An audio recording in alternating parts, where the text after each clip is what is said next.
सावधान, इस चैनल की कहानियां सुनने से आपको कहानी की लत और रातों की नींद उड़ने का खतरा है। कृपया हेडफोन लगा लें, वरना आपके घरवाले समझेंगे कि आप सच में किसी दूसरी दुनिया में पहुंच गए हैं। बिना ब्रेक के सुनने पर कहानी हैंगओवर की जिम्मेदारी हमारी। अध्याय 65। आज फिर एक शर्मनाक दिन है। नन्ही गुड़िया की विनिमय शर्तों को स्वीकार करते हुए सिया शर्मा ने अचानक अपने पूरे शरीर में राहत महसूस की। उसे लगा कि उसने एक छोटी बच्ची के दिल को टूटने से बचा लिया है और वह एक आवश्यक और सही काम कर रही है। इसके अलावा केवल एक स्नो वाइट गुड़िया और हर दिन चोटी बनाने के वादे के बदले में उसे एक शक्तिशाली रक्षक आरव मिल गया था, जिसकी कीमत बहुत ज्यादा है। खैर, यह एक मजाक था। कोई भी वयस्क बच्चों के साथ किए गए ऐसे लेन देन को गंभीरता से नहीं लेता, और सिया शर्मा भी अपवाद नहीं थी, इसलिए उसे मन ही मन थोड़ी हंसी भी आई। लेकिन नन्ही गुड़िया ने इसे पूरी गंभीरता से लिया था।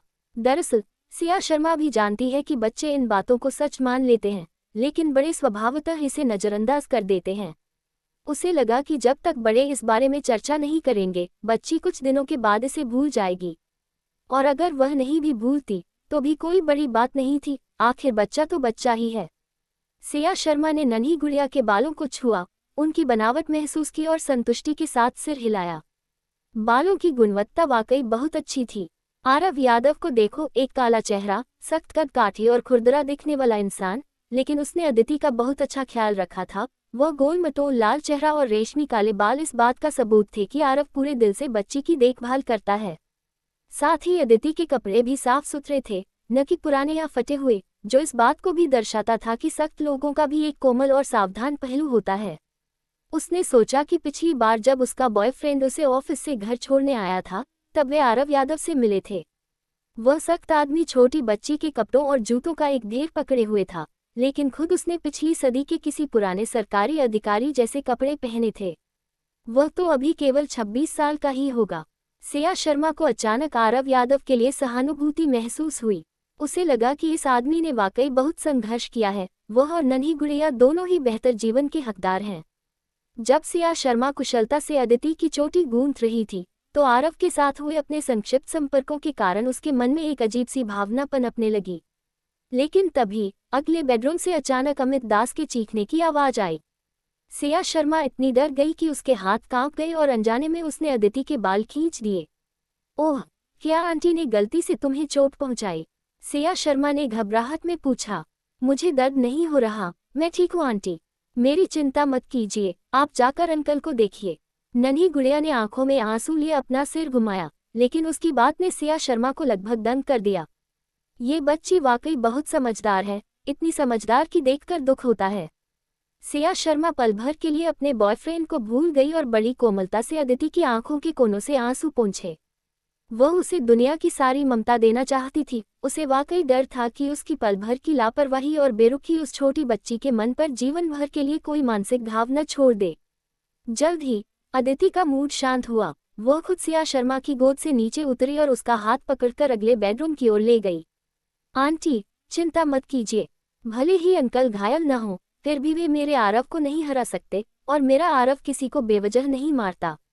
चलिए देखते हैं क्या हो रहा है। नन्ही गुड़िया किसी छोटे वयस्क की तरह बोली। आह, ठीक है, चलो देखते हैं। सिया शर्मा ने हल्की मुस्कान के साथ सहमति दी। शुरुआत में सिया शर्मा वाकई अमित दास के लिए चिंतित थी, ठीक वैसे ही जैसे पहले उसने कंधे लाल देखकर आरव से लड़ने की ठानी थी। लेकिन अब उसकी प्राथमिकता बदल गई थी। आखिर वह एक वयस्क पुरुष है, क्या वह अदिति राव से भी ज्यादा नाजुक और कमजोर हो सकता है? उसे लगा कि पहले इस डरी हुई 6 साल की बच्ची को दिलासा देना ज्यादा जरूरी है, जिसने उसकी गलती की वजह से अभी अभी आंसू बहाए थे। बेडरूम का दरवाजा खोलते ही दोनों ने देखा कि आरव यादव वहां खड़ा था, पसीने से तरबतर और चेहरे पर शर्मिंदगी के भाव। वहीं अमित दास बिस्तर पर लेटा हुआ था, चेहरा आंसुओं और नाक बहने से भरा हुआ था, और उसके कंधे और पीठ का एक हिस्सा लाल होकर चमक रहा था। स्थिति ऐसी थी कि कोई भी देखकर गलत समझ सकता था कि आरव ने उसके साथ क्या कर दिया है। आरव यादव ने एक अजीब लेकिन विनम्र मुस्कान दी। मुझे माफ करना, लगता है कि गलती से मेरे हाथ का दबाव थोड़ा ज्यादा हो गया, लेकिन मेरा इरादा गलत नहीं था। आरव अपना सिर खुजलाते हुए सोच रहा था कि वह क्या कहे। जब उसने तेल मलना शुरू किया था, तब अमित दास ने कहा था कि ताकत ठीक है, कोई समस्या नहीं है। लेकिन कुछ ही मिनटों के बाद अमित अचानक आउच चिल्लाकर रोने लगा, जिससे आरव पूरी तरह सन्न रह गया। भाई, तुम्हें क्या हो गया है? तुम्हें इस तरह नाटक करने की जरूरत नहीं है। अच्छा हुआ कि तुम्हारे हाथ में साबुन नहीं था, वरना लोग न जाने क्या सोच लेते। सिया शर्मा भी शर्मिंदा थी। उसने महसूस किया कि आरव के प्रति उसकी सोच अब बदल चुकी थी। उसे नहीं लगा कि आरव ने जानबूझकर कुछ बुरा किया है। बेशक उसे अपने बॉयफ्रेंड पर भी शक नहीं था, लेकिन उसने अवचेतन रूप से मान लिया कि यह एक गलतफहमी थी। चूंकि यह एक गलतफहमी थी, तो आरव ने यह अनजाने में किया होगा, जबकि उसका बॉयफ्रेंड, खैर, वह शारीरिक रूप से थोड़ा कमजोर है ही।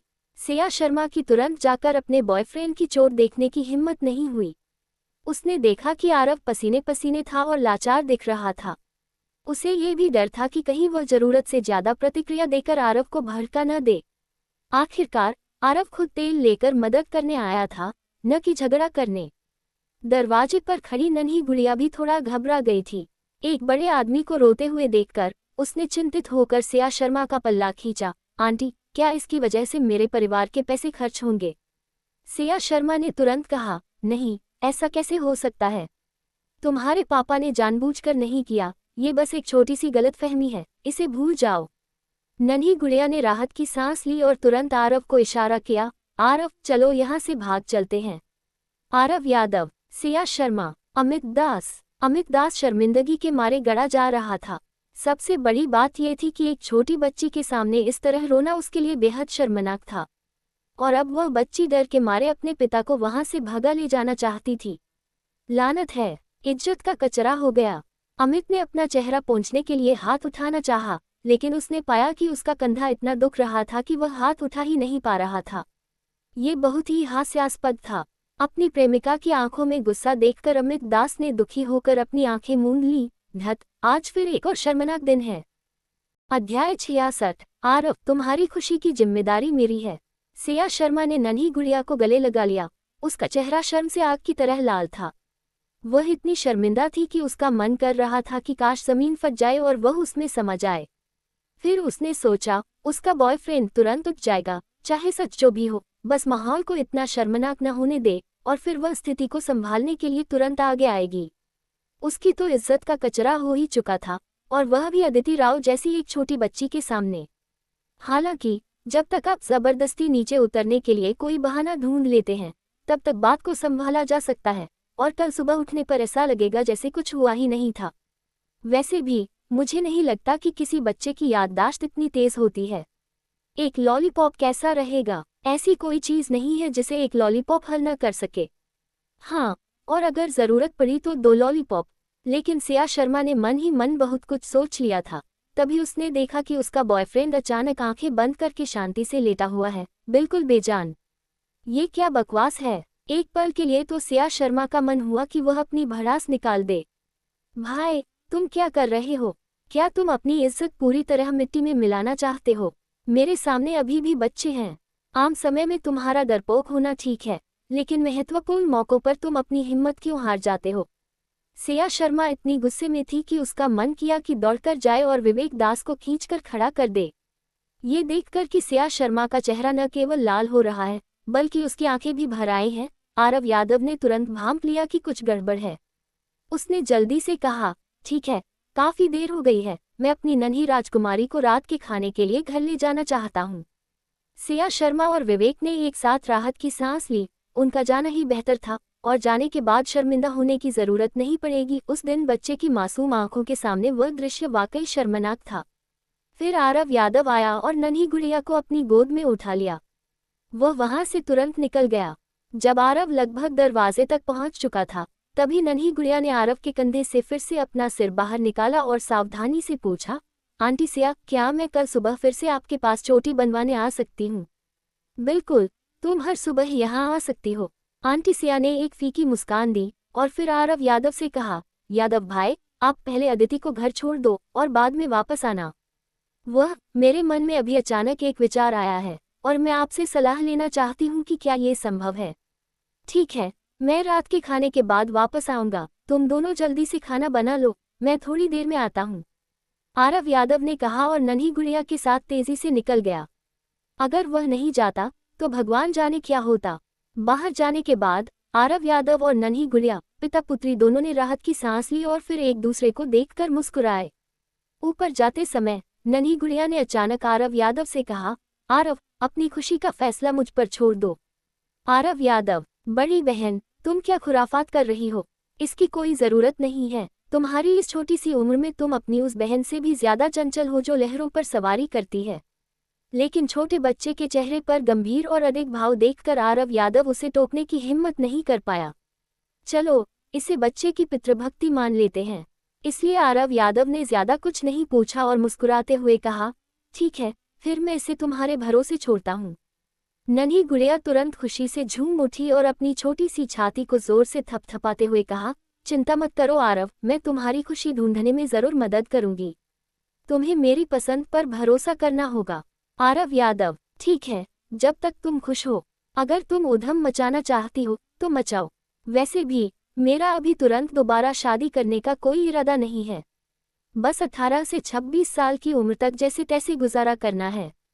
अगर मैंने बीच के इन 16 सालों के भविष्य के ज्ञान का सही इस्तेमाल नहीं किया तो मेरा इस दुनिया में दोबारा जन्म लेना बेकार है। बस एक ही शब्द, मौज।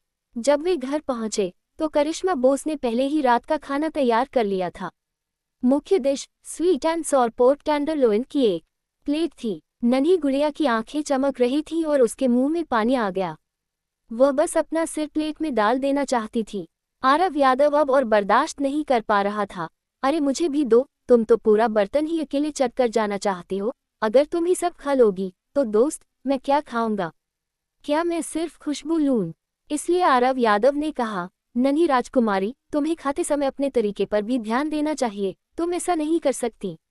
नन्ही गुड़िया ने अपनी डिश से सिर उठाया। उसकी नाक की नोक पर भूरे रंग की चाशनी का एक छोटा सा गोला लगा था। उसने आरव यादव की ओर देखा, फिर एक पल के लिए हिचकिचाए और फिर चम्मच से खट्टे मीठे मांस का एक छोटा टुकड़ा निकाला और आरव यादव की कटोरी में रख दिया। उसने कहा, वाह, ये बहुत स्वादिष्ट है। मैं तुम्हें सिर्फ एक ही टुकड़ा दे सकती हूँ, क्या ये ठीक है? बच्ची इतनी विनम्र थी तो वह एक बड़ा आदमी होकर क्या बच्चे से खाना छीनेगा? मजाक कर रहा हूँ, बिल्कुल नहीं। आखिरकार करिश्मा बोस अभी भी पास ही बैठी थी। आरव यादव के पास सिर हिलाने के अलावा कोई विकल्प नहीं था और उसने चॉपस्टिक से वह टुकड़ा अपने मुंह में डाल लिया। धत, लाजवाब। यहाँ का मांस बाहर से कुरकुरा और अंदर से नरम था, लेकिन सिर्फ एक टुकड़ा, ये तो बहुत बुरा है। करिश्मा बोस के सामने खुद का मजाक कैसे बनने दूं? आरव यादव सोच रहा था। वैसे भी नन्ही गुड़िया चाहे कितनी भी भूखी हो, वह निश्चित रूप से उसका हिस्सा नहीं छीन पाएगी। तभी करिश्मा बोस धीरे से बोली, चूंकि आप दोनों को यह इतना पसंद आया है तो कल दोपहर में मैं दोगुना बनाऊंगी ताकि आप इसका भरपूर आनंद ले सकें। अभी कुछ और खा लीजिए, मापो टोफू भी बहुत अच्छा बना है।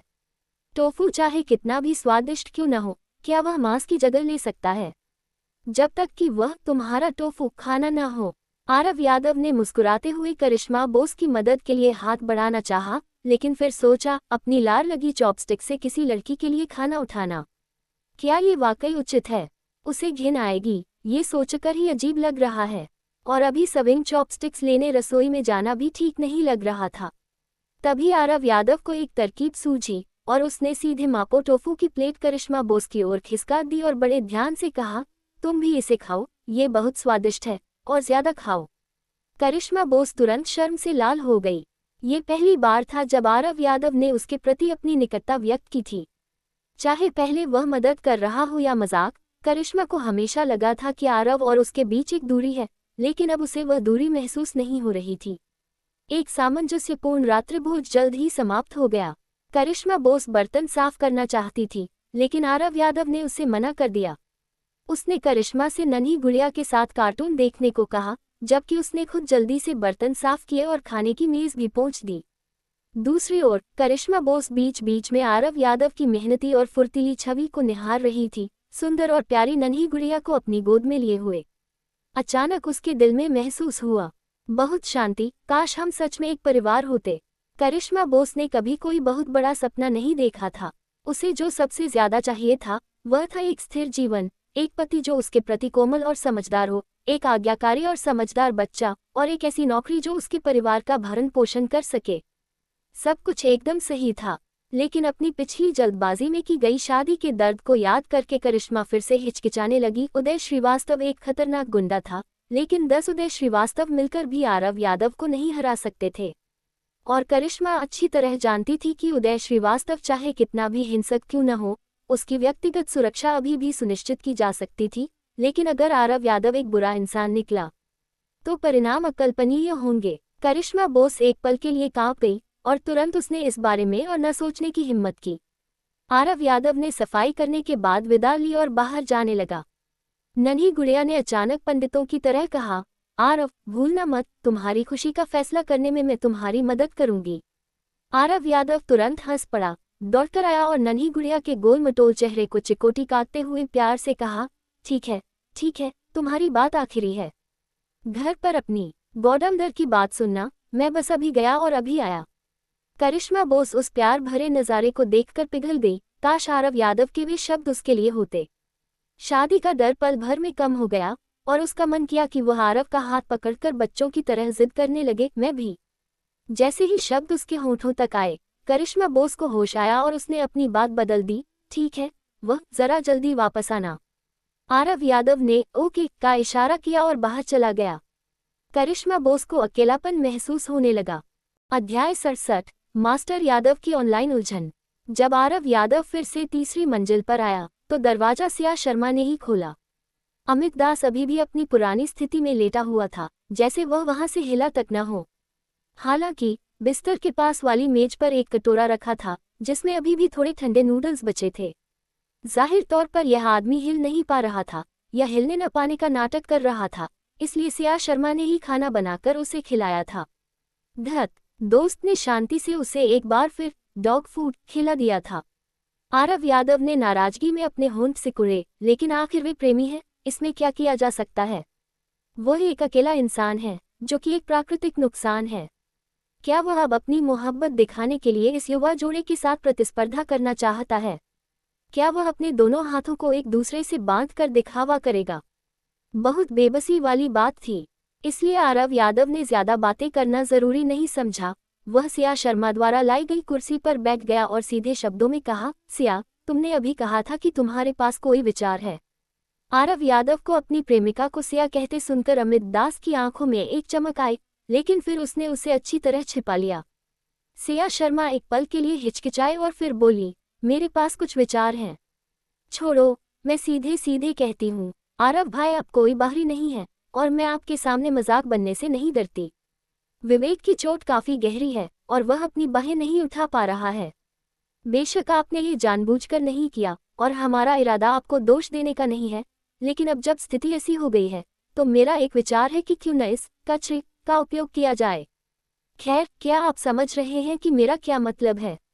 जब सिया शर्मा अभी भी गोल गोल बातें कर रही थी, आरव यादव समझ गया कि सिया शर्मा क्या कहना चाह रही थी। वह टच पोसिलिन करना चाहती थी। आरव यादव पर इल्जाम लगाने के लिए नहीं, बल्कि अमित दास की इस चोट का इस्तेमाल अमित के उस सहकर्मी को फंसाने के लिए करना चाहती थी जिसने उसे परेशान किया था। आखिरकार अमित की चोट तो असली थी, तो क्यों न इसे दूसरों पर डाल दिया जाए और कहा जाए कि उसके सहकर्मी ने उसके साथ दुर्व्यवहार किया था। उस समय समस्या इतनी गंभीर नहीं थी, लेकिन काम से घर लौटने के बाद कंधे की चोट और गंभीर हो गई और अब उभर कर सामने आई है। ये सामान्य बात है न? आखिरकार अंदरूनी चोटें तुरंत दिखाई नहीं देती, शायद हड्डियां पहले ही चोटिल हो चुकी थी। अगर ऐसा किया जा सके तो अमित दास को परेशान करने वाले उस सहकर्मी के लिए यह निश्चित रूप से बड़ी मुसीबत बन जाएगी। अमित दास बिस्तर पर लेटा हुआ चुप रहा और मुर्दा होने का नाटक करता रहा, लेकिन वह मन ही मन सोच रहा था, क्या मैं तुम्हारी नजरों में इतना कचरा हूँ? खैर, भले ही मैं कचरा हूँ, लेकिन बाहरी लोगों को मत बताओ, मुझे अपनी इज्जत बचानी है, ठीक है? सिया शर्मा को अपने बॉयफ्रेंड के सामने बेपरवाह होने की आदत थी और उसने अपनी बातों में हुई गलती पर ध्यान नहीं दिया। उसका मतलब था कि अमित की चोट बेकार न जाए, लेकिन उसके संवेदनशील बॉयफ्रेंड ने सीधे तौर पर खुद को कचरा शब्द से जोड़ लिया। लेकिन उन दोनों के बीच के रिश्ते में अमित दास को बोलने का कोई अधिकार नहीं था, इसलिए सिया शर्मा भी आदतन अपने बॉयफ्रेंड की भावनाओं को नजरअंदाज कर देती थी।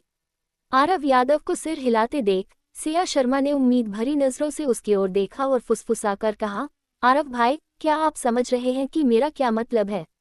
आपको क्या लगता है? थोड़ा रुककर सिया शर्मा ने फिर कहा, मैं यह अकेले तो बिल्कुल नहीं कर सकती, मुझे कल सुबह आपके साथ उनकी कंपनी चलने की जहमत देनी होगी। जब तक आप मेरे साथ रहेंगे मैं उस आदमी को सबक सिखाकर ही रहूंगी जिसने मेरे नन्हे मेमने को परेशान किया है। आरव यादव के मुंह का कोना फड़का और उसने कहा, क्या इतना सब करने की जरूरत है? मैं बस उस आदमी को पकड़ कर रखूंगा और तुम दोनों मिलकर उसे जी भर कर पीटना। क्या तुम्हें उससे सुकून नहीं मिलेगा? सिया शर्मा थोड़ी शर्मिंदा हुई, ये बहुत ज्यादा हिंसक हो जाएगा। मेरा मतलब है, उसने मेरे मेमने को सीधे नहीं मारा, बल्कि मजाक के बहाने उसे परेशान किया। अगर हम पहले ही झगड़ा मोल लेंगे तो दूसरा पक्ष जवाबी कार्रवाई करेगा। क्या फिर यह मामला खत्म होगा? अमित दास सुन रहा था और चुपचाप सिर हिला रहा था। उसे लगा कि उसकी प्रेमिका की सोच बहुत स्पष्ट और तर्कसंगत है। खासकर मेरा नन्हा मेमना वाक्यांश ने उसे काफी बेहतर महसूस कराया। आरव यादव थोड़ा हक्का बक्का रह गया। यह मामला वास्तव में इतना पेचीदा नहीं था। अगर कोई दूसरों को परेशान करने की हिम्मत करता है तो आप बस उसे वापस मारो, हाथ बढ़ाए तो हाथ काटो, पैर बढ़ाए तो पैर, सिर बढ़ाए तो सिर। आरव यादव के लिए जब तक कोई उसके साथ कुछ गलत करने की हिम्मत करता है तब तक उसे उस व्यक्ति को शारीरिक रूप से नष्ट करने में कोई गुरेज नहीं होता। हालांकि सिया शर्मा और अमित दास में शायद ये क्षमता नहीं थी और आरव यादव दूसरों के लिए ऐसा काम नहीं करेगा। उस स्थिति में सिया शर्मा की सोच में अभी भी दम था। इसलिए आरव यादव ने अपनी मानसिक तलवार चलाई और सिया शर्मा के विचारों पर शुरू से अंत तक गौर किया, फिर अपना सिर हिला दिया।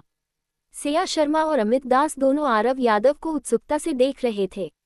आरव यादव को फिर से सिर हिलाते देख सिया शर्मा ने भौहें सिकुड़ी और कहा, आरव भाई, इस काम में आपका काफी समय लगेगा, मैं आपको बेकार में व्यस्त नहीं रखूंगी। आरव यादव ने गुस्से में कहा, तुम क्या सोच रही हो? अगर मुझे यही धंधा करना होता तो मेरे पास कुछ बड़े ग्राहक हैं जो खूब पैसा दे सकते हैं। मुझे तुम दोनों के साथ कितना काम करना होगा? मैं बकवास नहीं करूंगा, बस इतना कहूंगा कि तुम्हारी योजना में एक कमी है। सिया शर्मा और अमित दास की आंखें फटी की फटी रह गईं। आरव यादव ने वास्तव में इतनी परफेक्ट योजना में कमी बता दी थी। माफ करना, यहाँ तक कि खामी जैसा शब्द भी आरव यादव जैसे लापरवाह आदमी के मुंह से निकला, ये सिया शर्मा और अमित दोनों को बहुत अजीब लगा। आरव यादव नहीं जानता था कि वे दोनों क्या सोच रहे हैं। उसने समझाया, अगर तुम सीधे कंपनी में जाकर हंगामा करते हो तो तुम्हें लगता है कि तुम उस सहकर्मी को निशाना बना रहे हो, लेकिन वास्तव में तुम कंपनी के खिलाफ लड़ रहे हो। तुम व्यक्तिगत रूप से एक कंपनी के खिलाफ लड़ रहे हो और तुम्हें लगता है कि तुम जीत जाओगे। एक कानूनी संस्था जो संसाधन जुटा सकती है वे हम तीनों की तुलना में कहीं ज्यादा हैं। मुझे ऐसे मत देखो, तुम दोनों की गिनती नहीं होती, दूसरे क्या सोचते हैं वह मायने रखता है। सिया की योजना में यही खामी है। अगर मेरी मानो तो अभी शुरू करो, आज रात उस सहकर्मी के घर जाओ जहां वह रहता है और फिर कल कंपनी जाना। इस बार अमित दास वास्तव में खुद को नहीं रोक पाया और आखिरकार बोला, क्या इसमें कोई अंतर है? मुझे तब भी कंपनी में हंगामा तो करना ही होगा, तो क्या मुझे अभी भी कंपनी के खिलाफ नहीं लड़ना पड़ेगा? आरव यादव ने मुस्कुराते हुए कहा, बेशक अंतर है। हालांकि ऐसा लगता है कि अंतर बहुत छोटा है, लेकिन कई चीजों में केवल इतने ही सूक्ष्म अंतर होते हैं। चूंकि तुम पहले ही इस व्यक्ति से झगड़ा कर चुके होगे, तो जब तुम कंपनी जाओगे तो तुम न्याय के लिए जाओगे। अमित दास अभी भी उलझन में था और सिया शर्मा भी थोड़ी भ्रमित थी।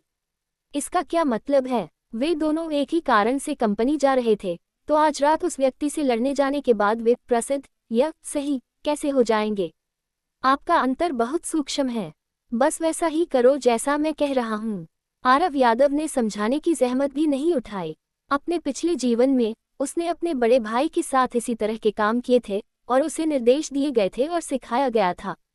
इसलिए यदि वह इस जीवन में इसी तरह की चीजों का सामना करता है तो वह स्वाभाविक रूप से इसे बहुत अच्छी तरह समझ जाएगा।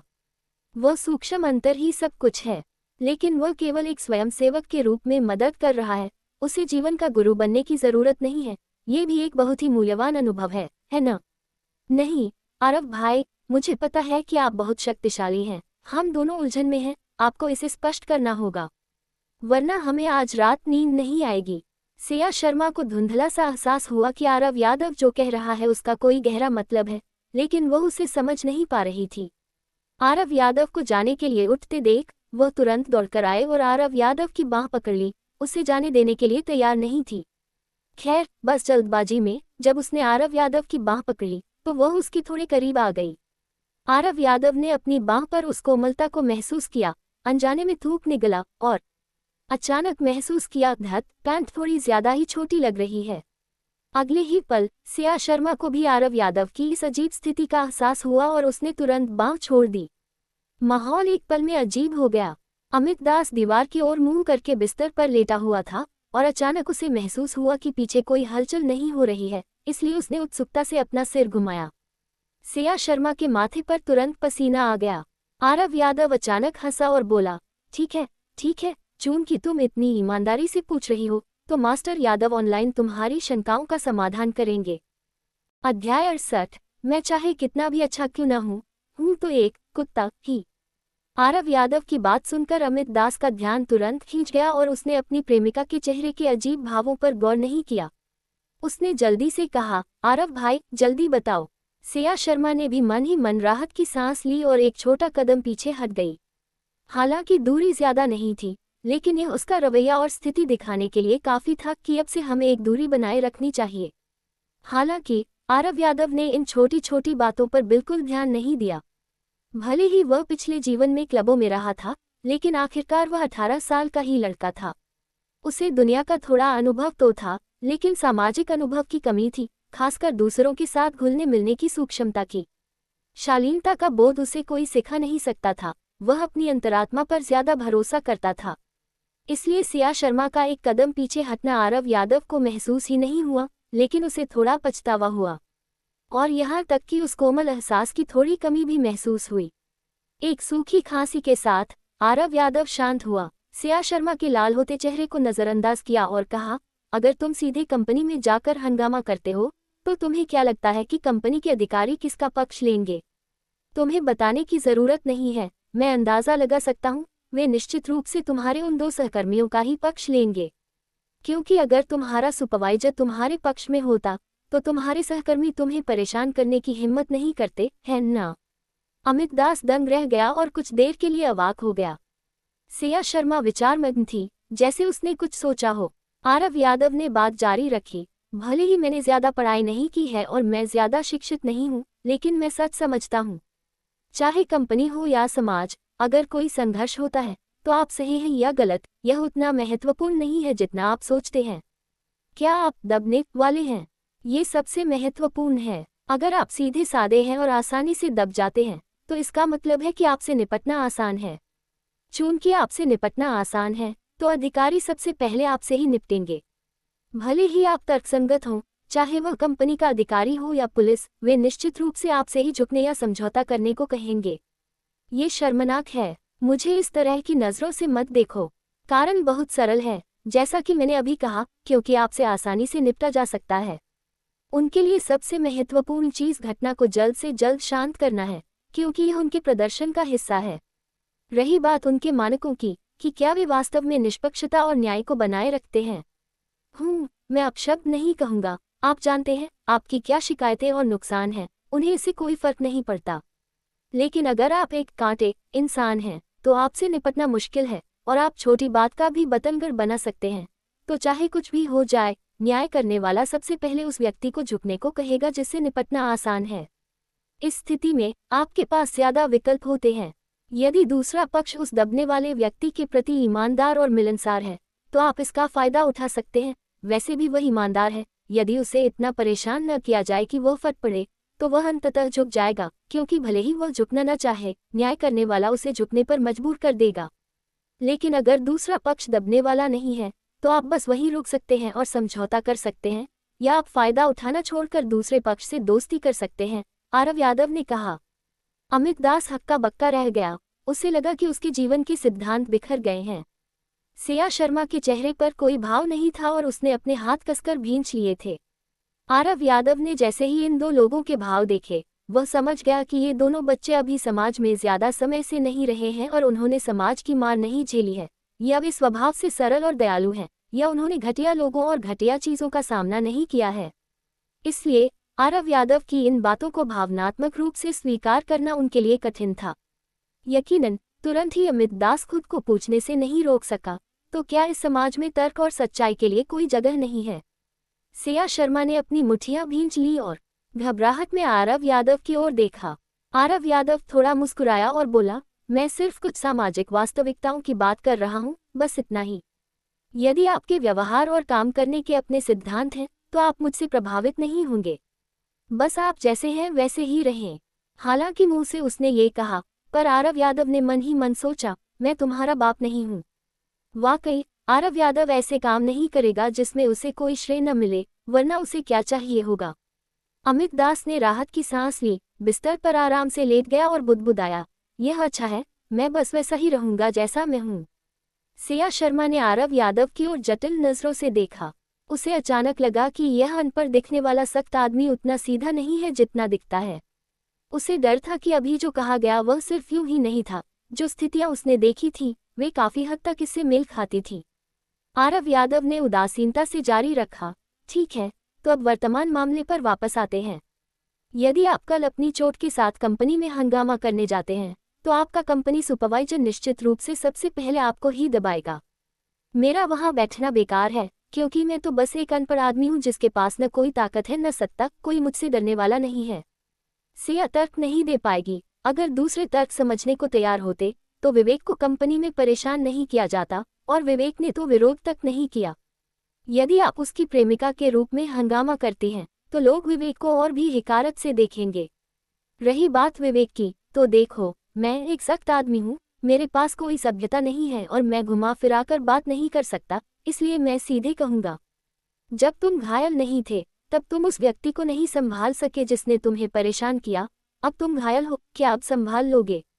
मुझे नहीं लगता कि तुम ऐसे इंसान हो जो अपनी लाचारी का नाटक कर सके। तुम अपने सुपरवाइजर को नहीं संभाल पाओगे। सिया शर्मा का मुंह खुला का खुला रह गया और उसे अचानक अपनी योजना बहुत कमजोर महसूस हुई। अमित दास भी चुप था। आरव यादव ने अपने होंठ सिकुड़े और अचानक उसे लगा कि यह काफी दिलचस्प है। उसके 2 जन्मों की उच्चतम शिक्षा केवल हाई स्कूल पास थी। अब वह कह सकता है कि उसने 2 प्रमुख विश्वविद्यालयों के कॉलेज छात्रों को अवाक कर दिया है, और उनमें से एक तो पोस्ट ग्रेजुएट है। मुझे काफी अच्छा महसूस हो रहा है। आरव यादव ने अपना प्रयास जारी रखा, लेकिन अगर आप पहले अपने सहकर्मी के घर जाकर हंगामा करते हैं, कंपनी में नहीं, तो हम थोड़ा सीमा से बाहर जा सकते हैं। मैं दरवाजा तोड़कर पहले तुम्हारे उन 2 सहकर्मियों की धुनाई करूंगा। वैसे भी तुम्हारी चोट यहाँ है, उसे मानना ही पड़ेगा कि उसने तुम्हें चोट पहुंचाई है। उसे स्वीकार करना ही होगा कि उसने तुम्हें परेशान किया। फिर तुम्हारे पास बहुत विकल्प होंगे। अगर तुम इसे रोकना चाहते हो, तो तुम उसे निजी तौर पर सबक सिखा सकते हो, और अगर तुम अपना गुस्सा बुरी तरह निकालना चाहते हो, तो कल कंपनी जाओ और हंगामा जारी रखो। उस समय, यदि आप कंपनी में हंगामा करने जाते हैं, तो स्थिति पूरी तरह से अलग होगी, क्योंकि उस समय आप कंपनी में हंगामा करने नहीं जा रहे हैं, बल्कि आप कंपनी से अपने लिए न्याय मांगने जा रहे हैं। आरव यादव ने कहा, और अब दबने वाले लोग वे सहकर्मी बन चुके होंगे। यदि आपका सुपरवाइजर कम से कम समय में घटना को शांत करना चाहता है, तो वह निश्चित रूप से उन 2 सहकर्मियों से माफी मांगने और नुकसान की भरपाई करने के लिए कहेगा, बजाय इसके कि वह आपसे झुकने को कहे। लेकिन अगर आप वास्तव में कंपनी में हंगामा करना चाहते हैं, तो आपको सावधान रहना होगा। यदि आप बहुत ज्यादा शोर मचाते हैं, तो भविष्य में कंपनी में आपके साथ अच्छा व्यवहार होना मुश्किल हो जाएगा, आरव यादव ने चेतावनी दी। सिया शर्मा ने उत्साह में अपनी मुट्ठी हवा में लहराई। उसे लगा जैसे अचानक एक पूरी नई दुनिया खुल गई हो, बहुत रोमांचक। अमित दास कुछ देर चुप रहा और अचानक बोला, यह मामला, मुझे लगता है कि इसे भूल जाना ही बेहतर है। मैं दूसरों को फंसाने वाले काम नहीं कर सकता, ये चीज मेरे जीवन के सिद्धांतों के खिलाफ है। आरव यादव तुरंत चुप हो गया। तुम्हारी ऐसी तैसी, तुम्हारे इस भाई ने इतना सब कहा, क्या वह तुम्हारी मदद नहीं कर रहा? तुम तो ऐसे बोल रहे हो जैसे मेरा कोई ईमान ही नहीं है। धत, इसमें और मुझे धोखा देने में क्या फर्क है? खैर, मेरा वास्तव में जीवन में कोई बड़ा सिद्धांत नहीं है। मैं कोई अच्छा आदमी नहीं हूँ, तुम अच्छे आदमी हो, तुम्हारा पूरा परिवार अच्छा है, भगवान तुम्हारे पूरे परिवार को सलामत रखे। सिया शर्मा ने भौहें सिकुड़ी, और जैसे ही वह बोलने वाली थी, अमित दास ने बात जारी रखी, और अगर हंगामा बहुत बड़ा हो गया, तो सुपरवाइजर और सहकर्मी मेरे बारे में क्या सोचेंगे? मैं इस कंपनी में 2 साल से हूँ, और अगले साल मेरे पास स्टॉक रिवॉर्ड पाने का मौका है। जब कंपनी शेयर बाजार में आएगी, तो हमारे पास शहर में एक बड़ा घर खरीदने के लिए पैसे होंगे, और मैं तुम्हें पूरे सम्मान के साथ अपनी पत्नी बनाकर ला सकूंगा। सिया, मैं कोई जोखिम नहीं लेना चाहता, क्योंकि मेरे लिए तुमसे शादी करने से ज्यादा जरूरी कुछ भी नहीं है। पल भर में सिया शर्मा की सारी शिकायतें और असंतोष गायब हो गए और वह आंखों में आंसू लिए अमित दास की बाहों में समा गई और दोनों एक दूसरे से लिपट गए। आरव यादव, मैं यहाँ क्या कर रहा हूँ? मैं तो बस मदद करने आया था। मुझे जबरदस्ती डॉग फूड खिलाने के बाद तुमने मुझे ही अकेला छोड़ दिया। मैं चाहे कितना भी अच्छा क्यों न हूँ तो एक कुत्ता ही।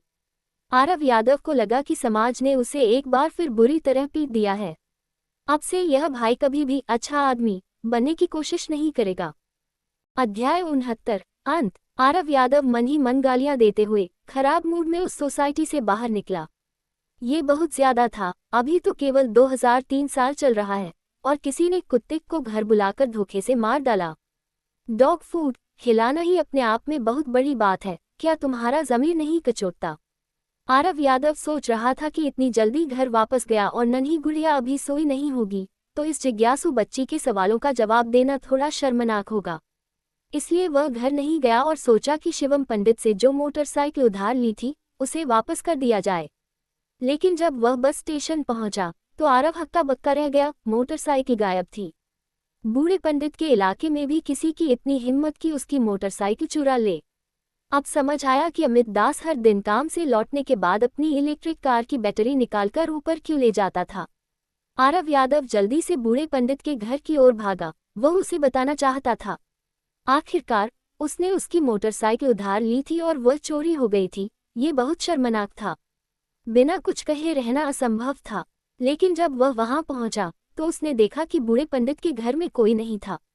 अजय पंडित यहाँ नहीं है तो ठीक है, वह इतनी कम उम्र में रेत और बजरी कारखाने का मालिक है, उसके पास एक से ज्यादा संपत्तियां होंगी। उसकी रातों की रंगीनियों के बारे में कुछ कहा नहीं जा सकता। लेकिन बूढ़ा पंडित भी वहां नहीं था। क्या वह यादव दीदी के घर मजे करने गया था? बूढ़े पंडित की उम्र और यादव दीदी जैसी प्रेमिका जिसमें अभी भी आकर्षण बाकी है, ये वाकई कमाल की बात थी। हालांकि आरव यादव को अपनी चिंता नहीं थी। अपनी शारीरिक फिटनेस के साथ वह निश्चित रूप से अगले 50-60 वर्षों तक जीवित रहेगा और बूढ़े पंडित से कम नहीं होगा। अगर संभव न हुआ तो वह अपनी मानव रूपी दानव अवस्था का उपयोग कर लेगा। सिहरन नहीं, ये काम केवल ये भाई खुद कर सकता है। एक खूंखार जानवर के भरोसे ये काम छोड़ना बिल्कुल असंभव है। थोड़ी देर इंतजार करने के बाद भी जब कोई वापस नहीं आया तो आरव ने और इंतजार नहीं किया और जब आसपास कोई नहीं था तो दीवार फांदकर रिपब्लिक ऑफ इंडिया वाले उस पुराने घर में घुस गया। पिछली बार जब आरव यहाँ से गया था तो उसने मुख्य कमरे, स्टोर रूम और तहखाने के प्रवेश द्वार पर गुप्त निशान बनाए थे। अब जब उसने एक एक करके उनकी जांच की तो मुख्य कमरे का गुप्त निशान मिट चुका था। जाहिर है इस दौरान कोई और यहाँ आया था। आरव यादव अचानक थोड़ा चिंतित हो गया। यहाँ की स्थिति में अब और देरी नहीं की जा सकती थी। क्या होगा अगर किसी दिन घर के मालिक का मन मचल जाए और वह तहखाना खोलकर अंदर घूमने की जिद करे? हालांकि अगर तहखाने की बात पता चल भी जाती है तो आरव यादव पर शक होने की संभावना कम है क्योंकि वह बहुत सावधान रहा है। लेकिन इसका मतलब यह नहीं है कि वह पूरी तरह सुरक्षित है। कम से कम अगर वह सोने की ईंटें बेचना चाहता है तो कई मुश्किलें आ सकती हैं और उस पर नजर रखी जा सकती है। किसी की बुद्धिमानी को कम मत समझो। वास्तविक दुनिया में कोई मूर्ख नहीं है। अगर आप लापरवाह हुए तो अपनी जान से हाथ धो बैठेंगे। अब और देरी नहीं, आज रात तहखाने को वापस भर देना ही होगा। उस पुराने घर से बाहर निकलकर आरव यादव ने शहर के उस गांव के आसपास आधा चक्कर लगाया। आधा मील की दूरी के भीतर उसे 3 ऐसे घर मिले जहां मरम्मत का काम चल रहा था और निर्माण सामग्री बाहर रखी थी। लोकेशन याद करने के बाद आरव अपने किराए के कमरे पर वापस आ गया, शांति से जमीन पर बैठ गया और आधी रात होने का इंतजार करने लगा। जल्द ही रात के 11 बज गए। आरव यादव ने मानव रूपी दानव मोड चालू किया, 3 चक्कर लगाए, सीमेंट की 10 बोरियां उस पुराने घर तक पहुंचाईं और फिर बजरी और पीली रेत लेने गया। उस घर के कुत्ते बहुत सतर्क थे। बाहर आरव की हलचल सुनकर वे भौंकने लगे। आरव दीवार फांदकर अंदर जाकर कुत्ते को मारना नहीं चाहता था। दूसरों की चीजें चुराना पहले ही बुरा काम था, ऊपर से उनके कुत्ते को मारना बहुत ज्यादा हो जाता। हालांकि एक अच्छा कुत्ता वफादार होता है, लेकिन अगर आप उसे बिना रुके भौंकने देंगे तो कुछ ही सेकंड में आसपास के दर्जनों कुत्ते एक साथ भौंकने लगेंगे और कुछ ही मिनटों में लोग जांच करने पहुंच जाएंगे। मुसीबत छोड़ो, जब तुम खुद मौत ढूंढ रहे हो तो मैं तुम्हें विदा कर देता हूँ। उम्मीद है अगले जन्म में तुम एक अच्छे कुत्ते बनोगे। आरव यादव कठोर हो गया और उसने तुरंत मानव रूपी दानव मोड की आभा छोड़ दी। जैसे ही उस दानव की दहशत फैली, कुत्ता पल भर में जम गया, उसके कान झुक गए, पूंछ टांगों के बीच दब गई और वह जमीन पर लेटकर कराहने लगा। भौंकने की उसकी हिम्मत नहीं हुई। न केवल उस आंगन का कुत्ता, बल्कि आसपास के सभी कुत्तों ने तुरंत भौंकना बंद कर दिया और सब अपनी पूंछ दबाकर अपनी गुफाओं में दुबक गए। क्या इस दानव मोड का इस्तेमाल ऐसे भी किया जा सकता है? ये तो कुत्तों को डराने वाला कमाल का हथियार है। आरव यादव ने तुरंत इस मोड के और भी उपयोग खोज लिए। फिर भी घर का मालिक जाग गया था। वह एयर गन लेकर नींद में बाहर जांच करने आया। उसे कुछ नहीं मिला तो वह कुत्ते को डांटकर वापस चला गया। यहाँ तक कि वह आंगन का दरवाजा लॉक करना भी भूल गया। आरव यादव भी अवाक रह गया। भाई, तुम्हें कितना कम अनुभव है। उसने दया दिखाते हुए दीवार फांदी और मालिक की मदद के लिए दरवाजा लॉक कर दिया। आरव को लगा कि उसने अपना हर्जाना चुका दिया है और वह खुशी खुशी पीली रेत और बजरी की बोरियां उठाकर वहां से चल दिया। पुराने घर वापस पहुंचकर आरव यादव ने बिना देर किए अपना कोट उतारा और कड़ी मेहनत शुरू कर दी। आरव के लिए ये काम नया नहीं था और इसमें कोई बहुत ज्यादा तकनीकी ज्ञान की जरूरत भी नहीं थी। सबसे पहले उसने मिट्टी की नींव को कूटकर बराबर किया। उबड़ खाबड़ मिट्टी पर बजरी की एक परत बिछाए और फिर सीमेंट घोलना शुरू किया। सीमेंट, रेत और पानी। यह आटा गूंथने जैसा था। अगर गाढ़ा हो जाए तो थोड़ा पानी मिला दो और अगर पतला हो तो थोड़ा सीमेंट और रेत। दानव मोड में होने के कारण आरव यादव को काम में कोई थकान महसूस नहीं हो रही थी, बल्कि उसे मजा आ रहा था। उसके पूरे शरीर में असीमित शक्ति महसूस हो रही थी। सीमेंट तैयार होने के बाद उसने उसे बजरी पर डाल दिया। इस समय उसे समतल करने पर ध्यान देना था। आरव ने पहले ही दीवार पर कुछ कीलें ठोक दी थीं और तिरछी रेखाएं खींच दी थीं ताकि लेवल का अंदाजा रहे। यह मशीनों द्वारा किए गए लेवल जितना सटीक तो नहीं था, लेकिन घर के एक छोटे से तहखाने के लिए थोड़ा बहुत फर्क मायने नहीं रखता था। मुख्य बात यह थी कि आरव को स्पिरिट लेवल या थियोडोलाइट जैसे उपकरण इस्तेमाल करने नहीं आते थे। उसने बस अपनी आंखों के अंदाजे से काम चला लिया। आधी रात तक कड़ी मेहनत करने के बाद आरव यादव ने आखिरकार तहखाने की मरम्मत पूरी कर ली। चून की खुदाई करते समय आरव ने तहखाने की कंक्रीट की दीवारों को नुकसान नहीं पहुंचाया था, इसलिए अब ज्यादा परेशानी नहीं हुई।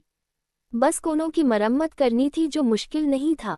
उसने मौके की सफाई की, शरीर धोया और घर लौटते समय थोड़ा घूमकर अपने गंदे काम के कपड़े दूर एक कूड़ेदान में फेंक दिए। सब कुछ खत्म करके जब वह करिश्मा बोस के घर पहुंचा तो सुबह के 4 बज रहे थे। आरव यादव दबे पांव अपने कमरे की ओर बढ़ा और जैसे ही उसने दरवाजा खोला, उसने सुबह की हल्की रोशनी में करिश्मा बोस को ढीले पायजामे में अपने बिस्तर पर सोता हुआ देखा। एक युवती की वह परिपक्व और सुडौल शारीरिक बनावट आरव की आंखों के सामने थी और उसे देखते ही आरव दंग रह गया। उसी समय करिश्मा बोस अचानक जाग गई। उसने अपना सिर उठाया और उसकी नजर आरव से मिली, जो अभी भी स्तब्ध खड़ा था। सन्नाटा। करिश्मा बोस अचानक बोली, क्या ये देखने में अच्छा लग रहा है? अध्याय 70। आरव यादव से निपटने का तरीका। करिश्मा बोस के इस अंदाज ने आरव यादव के होश उड़ा दिए थे। वह थोड़ा घबराया हुआ और शर्मिंदा था। उसे समझ नहीं आ रहा था कि इस दिल दहला देने वाले सवाल का क्या जवाब दे। इसलिए बिना दिमाग पर जोर दिए आरव यादव ने अनजाने में जवाब दिया, यह अच्छा लग रहा है। पल भर में करिश्मा बोस का खूबसूरत चेहरा लाल हो गया। आरव यादव को तुरंत अपनी गलती का एहसास हुआ और उसने शर्मिंदगी से कहा, अच्छा, तुम सो रही हो, मैं पहले वापस जाता हूँ। करिश्मा बोस भी घबराई हुई थी और इस स्थिति के लिए तैयार नहीं थी। उसने बिना सोचे समझे तुरंत कहा, ठीक है, जाओ। फिर आरव यादव दरवाजा बंद कर बाहर निकल गया। जब वह दरवाजे पर खड़ा हुआ तो सुबह की ठंडी हवा के झोंकों ने उसके गालों को छुआ और उसका दिमाग धीरे धीरे शांत हुआ। करिश्मा बोस तो उसके बिस्तर पर सो रही थी, फिर वह बाहर क्यों आया? खैर, अब वापस जाना शर्मनाक था। वैसे भी लगभग 2 घंटे में सुबह होने वाली थी और कुछ देर ध्यान लगाने के बाद ये समय बीत जाएगा। इसलिए आरव यादव सीधे सामने वाले दरवाजे पर गया। वह कुशन ढूंढा जो उसने अभी रखा था और फिर से बैठ गया। इधर करिश्मा बोस एक पतली रजाई में लिपटी हुई कोने में सिमटी हुई थी। भले ही वह आईना नहीं देख रही थी, लेकिन वह महसूस कर सकती थी कि उसका सुंदर चेहरा और शरीर तप रहा था। वह और भी अधिक शर्मिंदा हो गई। कई सालों से करिश्मा बोस विपरीत लिंग के साथ किसी भी तरह के करीबी संपर्क से बचती रही थी। इसका मुख्य कारण उसकी पिछली शादी की विफलता का गहरा सदमा था, जिसके कारण उसके मन में पुरुषों के प्रति एक डर सा बैठ गया था। एक असहाय और कमजोर महिला के रूप में, जिसके पास भरोसा करने के लिए न माता पिता थे, न रिश्तेदार और न ही दोस्त, उसे एक विदेशी भूमि में भटकना पड़ा था। ऐसी परिस्थितियां जहां उसे सब कुछ खुद ही करना पड़ता था और जीवित रहने के लिए कड़ी मेहनत करनी पड़ती थी। साथ ही शारीरिक समस्याओं ने उसकी शादी और पुरुषों के प्रति उसके नजरिए को गंभीर रूप से प्रभावित किया था। अजनबियों के प्रति उसका रक्षात्मक व्यवहार इतना गहरा था कि उसे खुद भी इसका एहसास नहीं था। इस स्थिति में सामान्य सामाजिक मेलजोल संभव नहीं था। दोबारा शादी करना तो दूर की बात थी, लेकिन अदिति राव के आने ने सब कुछ बदल दिया। एक खूबसूरत और प्यारी छोटी बच्ची, जो इतनी समझदार थी कि उसे देखकर दुख होता था। इसने करिश्मा बोस की ममता और बच्चों की इच्छा को तीव्र कर दिया। इसके साथ ही आरव यादव की अजीबोगरीब शादी का इतिहास, वह लगभग एक ईमानदार व्यक्ति का आदर्श मामला था जिसे धोखा दिया गया था। इस कहानी ने करिश्मा बोस के मन में आरव यादव के लिए सहानुभूति पैदा की। यही कारण था कि उस छोटी बच्ची ने आते ही करिश्मा का दिल जीत लिया, जिसे उसने अपनी सारी सतर्कता और बचाव छोड़ दिया, और यहाँ तक कि अदिति को अपनी बेटी की तरह मान लिया। अगले कुछ दिनों में आरव यादव के व्यवहार ने भी करिश्मा बोस को इस खतरनाक दिखने वाले काले चेहरे वाले आदमी के प्रति सुरक्षा का एहसास कराया, क्योंकि उसे लगा कि आरव यादव शक से बचने के लिए पूरी रात घर नहीं आया और सामने कंक्रीट के फर्श पर रात बिताए। लेकिन वास्तव में आरव यादव भारत के उस पुराने घर के तहखाने में सोने की ईंटें खोदने गया था। पर जो भी हो, एक खूबसूरत गलतफहमी ने आरव यादव के प्रति करिश्मा बोस की मानसिकता को पूरी तरह बदल दिया। उसके मन में अपने प्यार का इजहार करने की इच्छा भी हुई, और वह लगभग ऐसा कर ही चुकी थी। ये सच है कि वह, जो कई सालों से अकेली थी, उसे वास्तव में स्नेह और एक मजबूत पुरुष के साथ की जरूरत थी। हालांकि क्योंकि उसने अपना बचाव पूरी तरह छोड़ दिया था, इसलिए उसकी भावनाएं जल्दी जाग उठी। आरव यादव के सुंदर शब्द ने उसे शर्म और गर्मी से भर दिया था। रजाई में लिपटी हुई वह कोने में सिमटी रही। कुछ देर बाद जब खिड़की के बाहर आसमान धीरे धीरे साफ हुआ, तो करिश्मा बोस को अचानक होश आया। नहीं, मैं आरव यादव के बिस्तर पर सो रही थी। वह जल्दी से कमरे से बाहर भागी, और जैसा कि उम्मीद थी, आरव यादव पहले ही उसके घर से जा चुका था। क्षण भर में करिश्मा बोस के होठों पर मुस्कान आ गई। उसे सच में लगा कि यह आदमी हमेशा की तरह भरोसेमंद है। भले ही वह खूंखार दिखता हो और अच्छा इंसान न लगता हो, लेकिन उसका दिल बहुत अच्छा था, उसके पूर्व पति से करोड़ों गुना बेहतर। तो आरव यादव की जानकारी के बिना सुबह की इस खूबसूरत गलतफहमी ने उसके प्रति करिश्मा बोस के लगाव को और मजबूत कर दिया। चून की जांच पूरी हो चुकी थी और सारा सामान वापस आ गया था। करिश्मा बोस ने हमेशा की तरह नाश्ता बनाना शुरू किया, लेकिन आज वह स्टॉल लगाने बाहर नहीं जा सकती थी, इसलिए नाश्ता परिवार के खाने के लिए था। मेरा अपना परिवार। जब करिश्मा ये शब्द सोच रही थी, तभी वह छोटी बच्ची आंखें मलते हुए कमरे से बाहर आई। वह नींद में चलने की तरह उसके पास से गुजरी, जैसे उसने उसे देखा ही न हो, और सीधे बाथरूम चली गई। जल्द ही बाथरूम से पानी गिरने और बच्ची की सांस रोकने की आवाजें आने लगी। करिश्मा बोस ने आटा गूंथना बंद किया और ध्यान से सुनने लगी। कुछ देर बाद अचानक पानी में कुछ गिरने की आवाज आई, और करिश्मा के चेहरे पर एक रहस्यमयी मुस्कान आ गई। वह वहां पहुंची, और तभी छोटी बच्ची चिल्लाने लगी, आओ और मेरा पिछवाड़ा साफ करो। करिश्मा बोस को लगा जैसे उसके पैरों में स्प्रिंग लग गए हों। वह हवा की गति से बाथरूम में घुसी। इससे पहले कि बच्ची कुछ समझ पाती, करिश्मा ने अपना काम खत्म किया और उसे गोद में उठाकर हाथ धोने बाहर आ गई। बच्ची ने बड़ी बड़ी आंखों से करिश्मा को देखा। गॉड अंदर, क्या आपको नहीं लगता कि इसमें बदबू आ रही है? करिश्मा बोस बेफिक्री से मुस्कुराई, मेरे बच्चे की चीजें मुझे बदबूदार नहीं लगती। वैसे दुगू, तुम्हें ज्यादा पानी पीना चाहिए, वरना अगली बार तुम्हें बहुत दर्द होगा। छोटी बच्ची ने तुरंत सहमति में सिर हिलाया और आज्ञाकारी भाव से कहा, मैं निश्चित रूप से ज्यादा पानी पीऊंगी। आज मैं उबले हुए पानी के 2 बड़े बर्तन पीऊंगी। करिश्मा बोस ने मुस्कुराते हुए कहा, घर में अभी भी शहद है, मैं बाद में तुम्हारे लिए गर्म पानी में शहद डाल दूंगी। बच्ची ने खुशी से करिश्मा के गले लगकर उसके दोनों गालों पर जोर से पप्पी ली। गॉड अंदर, आप बहुत अच्छी हैं। करिश्मा बोस को अचानक ऐसा महसूस हुआ जैसे उसकी कोई बड़ी लॉटरी निकल गई हो। तभी उसने बच्ची को आगे कहते सुना, गॉड अंदर, आपको अपने हाथ ठीक से धोने चाहिए। करिश्मा ने मुस्कुराते हुए सिर हिलाया। फिर वह बच्ची आरव यादव को ढूंढने दौड़ी, लेकिन वह दोनों कमरों में नहीं मिला।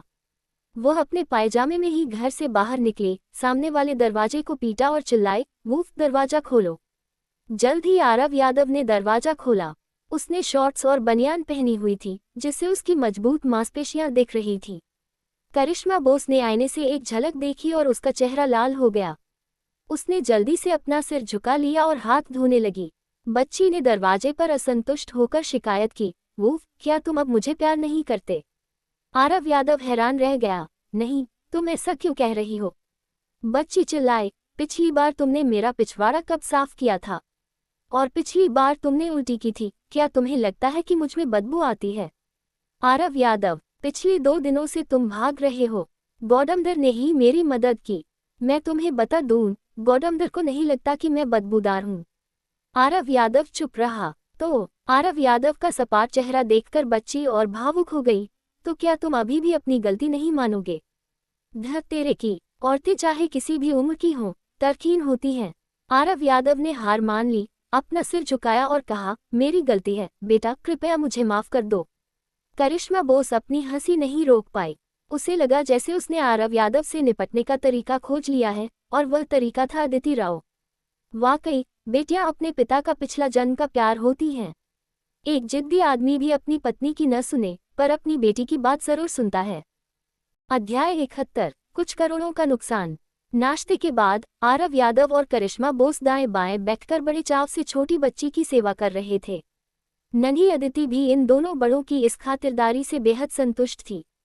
पूरे भोजन के दौरान उसके चेहरे पर मुस्कान बनी रही। जब खाना खत्म होने वाला था, तो वह खुशी के मारे अनियंत्रित होकर चिल्लाए और अपने नन्हे पैर पटकने लगी।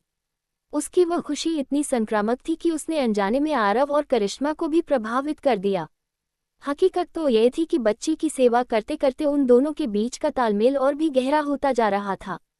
जल्द ही अदिति ने नाश्ता खत्म किया और फिर वे तीनों एक दूसरे को देखने लगे, क्योंकि उन्हें अचानक एहसास हुआ कि अब उनके पास करने के लिए कुछ नहीं था। अदिति अभी प्राइमरी स्कूल नहीं जाने लगी थी, इसलिए उसे स्कूल छोड़ने जाने का सिलसिला अभी शुरू नहीं हुआ था।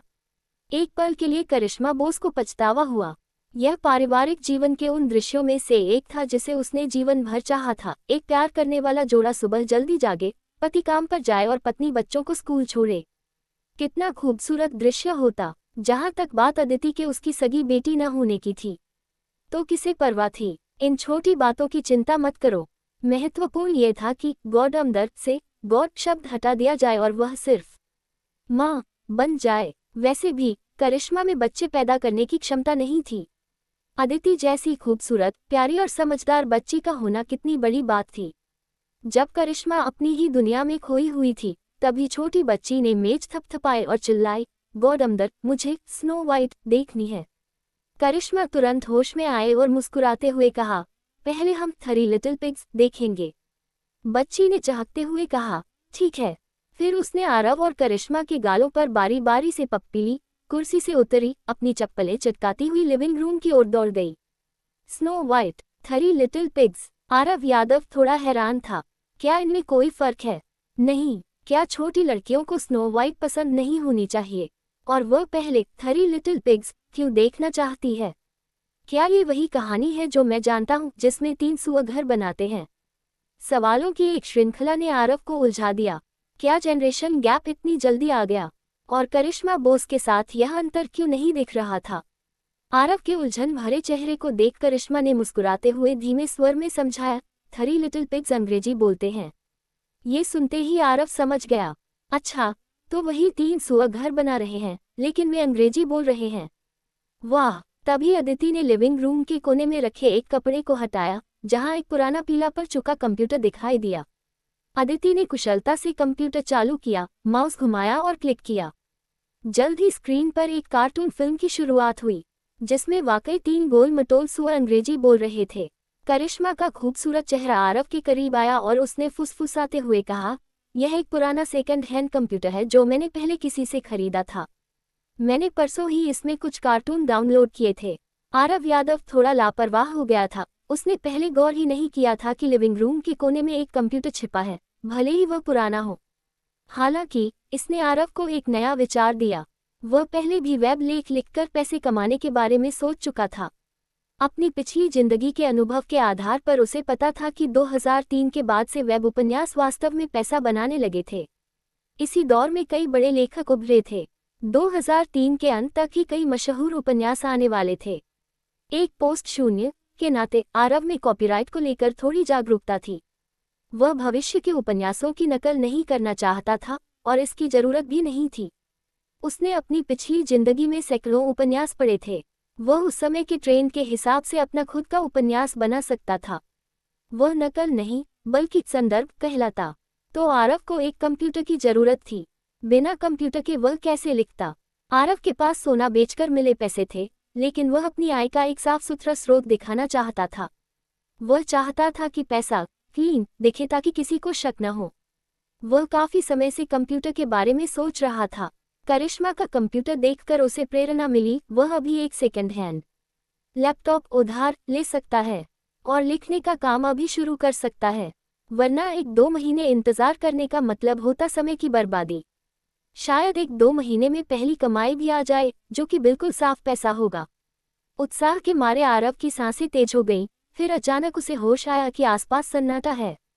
करिश्मा बोस का सुंदर चेहरा अभी भी उसके बहुत करीब था। वह शर्म से लाल थी और उसकी आंखें बंद थीं, जैसे वह किसी चीज का इंतजार कर रही हो। खैर, वह किस चीज का इंतजार कर रही थी? आरव यादव, जिसका दिमाग पैसे कमाने, बड़ा लेखक बनने और सेकंड हैंड कंप्यूटर के ख्यालों से भरा था, उसने करिश्मा के लाल चेहरे को इतने करीब देखा तो एक पल के लिए समझ ही नहीं पाया कि क्या करे।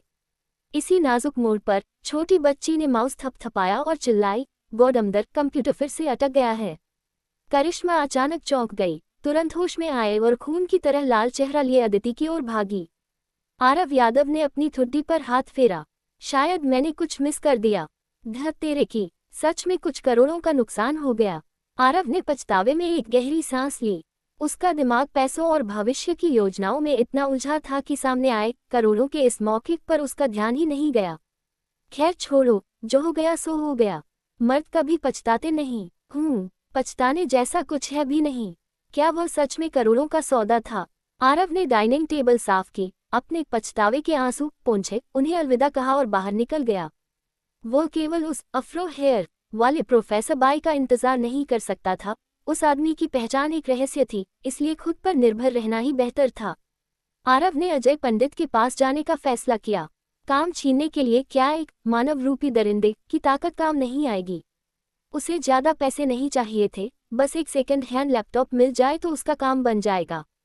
जब आरव सीढ़ियों से नीचे चला गया तो अदिति ने अचानक पूछा, गॉडमदर, आपने अभी आंखें क्यों बंद की थी? क्या आप चाहती थी कि आरव आपको किस करे? करिश्मा इतनी डर गई कि उसके हाथ से माउस छूट गया। वह शर्मिंदा और हैरान थी। उसने घबराहट में सफाई दी, नहीं, गॉडमदर की आंख में धूल चली गई थी। मैं चाहती थी कि तुम्हारे पापा उसे फूंक मारकर निकाल दें। छोटी बच्ची ने ईमानदारी से करिश्मा का चेहरा पकड़ा और कहा, लाइए मैं फूंक मार देती हूँ, मैं इसमें बहुत अच्छी हूँ। करिश्मा का रोना निकल गया। नन्ही बच्ची, मुझ पर थूकना मत। करिश्मा ने जल्दी से बहाना बनाया कि उसने अपनी आंखें झपकाईं और अब वह ठीक है। अदिति ने थोड़ा पछतावे के साथ हाथ छोड़ा और कहा कि अगली बार जब भी आंख में फूंक मरवानी हो तो उसे बुलाए, वह अपनी गुड़ियों की आंखों में बहुत अच्छी फूंक मारती है। करिश्मा बोस, मुझे पता है तुम्हारी गुड़ियों की आंखें क्यों खराब हो जाती हैं, तुम्हारी वजह से। मैं पागल हूँ जो तुमसे आंख में फूंक मरवाऊंगी। पर रुकिए, तभी करिश्मा को अचानक होश आया, तुम छोटी सी बच्ची हो, तुम्हें कैसे पता कि आंखें बंद होने पर होठों पर किस किया जाता है? अध्याय 72, मेरा पुराना यादव कभी माथा नहीं सिकुड़ेगा। करिश्मा बोस थोड़ी देर के लिए हिचकिचाई। उसने सोचा कि अदिति आखिर 7 साल की बच्ची ही तो है, उससे ये सवाल पूछना क्या उसकी उम्र के हिसाब से बहुत जल्दी नहीं है? लड़कियां आमतौर पर लड़कों की तुलना में बहुत पहले परिपक्व हो जाती हैं, इसलिए यह मुद्दा वाकई थोड़ा संवेदनशील था। लेकिन ये सबसे बड़ी चिंता नहीं थी। सबसे बड़ी बात यह थी कि यदि वह पूछती है तो इसमें स्पष्ट रूप से पूछताछ का भाव होगा। और करिश्मा बोस अच्छी तरह जानती थी कि अदिति का आत्मसम्मान बहुत मजबूत है और वह थोड़ी संवेदनशील भी है। इसमें कोई आश्चर्य की बात नहीं थी। एकल अभिभावक परिवारों के बच्चों में इस तरह की बातें होती ही हैं। करिश्मा को डर था कि कहीं उसके सवाल से अदिति के मन में विद्रोह न जाग जाए या उसके प्रति घृणा पैदा न हो जाए। आखिरकार करिश्मा बोस अदिति की असली माँ तो नहीं थी। वह इस खूबसूरत और समझदार बच्ची को खोने का जोखिम नहीं उठा सकती थी। लेकिन कुछ देर हिचकिचाने के बाद करिश्मा ने ये सवाल पूछने का फैसला कर ही लिया। यदि वह नहीं पूछती तो उसे पूरे दिन चैन नहीं मिलता। दुगु, क्या गौडमदर आपसे एक सवाल पूछ सकती है? करिश्मा बोस रसोई में गई और अदिति के लिए फलों का एक बड़ा कटोरा तैयार किया और सावधानी से पूछा। अदिति कंप्यूटर स्क्रीन की ओर ताकती रही और लापरवाही से हुंकार भरी। करिश्मा ने सावधानी से पूछा, तुम्हें ऐसा क्यों लगा कि गौडमदर ने अभी आंखें बंद की थी तो वह चाहती थी कि तुम्हारे पापा आकर उन्हें किस करें? सामान्य लोग तो यही जानते हैं कि आंखों में कुछ गंदगी पड़ गई होगी। अदिति का छोटा सा मुंह ड्रैगन फ्रूट से भरा हुआ था और उसकी आंखें कंप्यूटर स्क्रीन पर टिकी थी, जैसे उसने करिश्मा की बात पर ध्यान ही न दिया हो। जब करिश्मा फिर से पूछने ही वाली थी, तभी ड्रैगन फ्रूट चबाता हुआ अदिति का मुंह अचानक रुक गया। उसने अपना हाथ बढ़ाया और जोर से स्पेस बार दबाया, जिससे कार्टून फिल्म तुरंत रुक गई। करिश्मा का दिल जोर से धड़कने लगा और वह घबरा गई। उसे लगा जैसे वह अपनी शादी की पहली रात जितनी नर्वस है। अदिति ने अपना सिर घुमाया और बड़ी बड़ी आंखों से करिश्मा को घूरते हुए कहा, गौडमदर, क्या आप कह रही हैं कि मैं एक सामान्य इंसान नहीं हूँ? नहीं, मैंने ऐसा नहीं कहा। बकवास मत करो। करिश्मा बोस ने तुरंत 3 बार इनकार किया और बात सुधारते हुए कहा, गौडमदर का मतलब था कि साधारण लोग। हाँ, साधारण लोग, लेकिन क्या तुम साधारण हो? मेरी दुगू साधारण नहीं है, मेरी दुगू तो एक सुंदर राजकुमारी है। अदिति ने तुरंत सुधार किया, नन्ही राजकुमारी। आरव मुझे नन्ही राजकुमारी बुलाते हैं। करिश्मा ने फौरन सुर बदला, बिल्कुल सही, मेरी दुगू साधारण नहीं है, वह एक नन्ही राजकुमारी है। अदिति अचानक मुस्कुराए और फिर से फल चबाने लगी। करिश्मा बोस ने राहत की सांस ली, अपना पसीना पोंछा और फिर पूछा, दुगू, तुमने अभी भी नहीं बताया कि तुम साधारण लोगों से अलग क्यों सोचती हो? क्योंकि मैं साधारण नहीं हूँ, अदिति ने लापरवाही से जवाब दिया और फिर से कार्टून देखने लगी। करिश्मा को लगा जैसे उसका दम घुट जाएगा। तुमने मेरी ही बात से मेरा मुंह बंद कर दिया। ये छोटी लड़की बातों को घुमाने में बहुत माहिर थी। दूसरी ओर जब आरव यादव नीचे उतरा तो उसकी मुलाकात गलियारे में सिया शर्मा से हुई। दोनों ने एक दूसरे को देखा और सिया ने शर्मिंदगी से कहा, कल के लिए मुझे खेद है भाई आरव। आरव ने बेफिक्री से मुस्कुराते हुए कहा, कोई बात नहीं, जब तक आप दोनों खुश हैं वही सबसे अच्छा है। मैं तो बस एक सहायक था। हालांकि आरव के मन में थोड़ी सी चिड़चिड़ाहट थी जो उसकी बातों में हल्की सी झलक गई। सिया ने माफी मांगते हुए कहा, इस वीकेंड हम आपको अपनी कृतज्ञता व्यक्त करने के लिए खाने पर बुलाएंगे, आप अदिति को भी साथ लाइएगा। आरव ने हाथ हिलाकर मना कर दिया, इसकी जरूरत नहीं है, हम पड़ोसी हैं, ये बस एक छोटी सी मदद थी। सिया के बार बार आग्रह करने के बाद भी आरव ने मना कर दिया। सिया को आरव के लिए और भी बुरा महसूस होने लगा।